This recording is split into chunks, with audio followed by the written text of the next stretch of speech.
రంగారెడ్డి జిల్లా తలకొండపల్లి మండలము బల్సులపల్లి పంచాయతీ రాశికాడి తండాలో అకాల వర్షానికి పంట నష్టపోయిన రైతు ఇస్లావత్ గోపాల్కు ఐక్యత ఫౌండేషన్ చైర్మన్ సుంకిరెడ్డి రాఘవేందర్ రెడ్డి భరోసా ఇచ్చారు.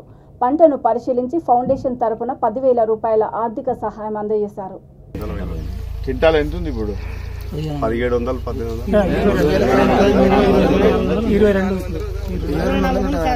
దాదాపు 1,20,30,000 లాసు. ఎంత పెట్టిరు దీంట్లో? మీరు పెట్టడం పెట్టుబడి 40,000 పెట్టిరు పెట్టుబడి. ఈ 2 ఎకరాలక మొత్తం 3 ఎకరాలకు 60,000 పెట్టిరా?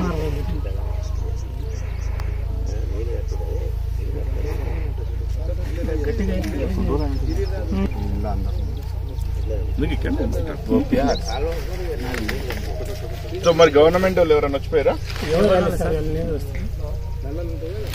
చెప్పిర్రా మీరు ఎవరైనా?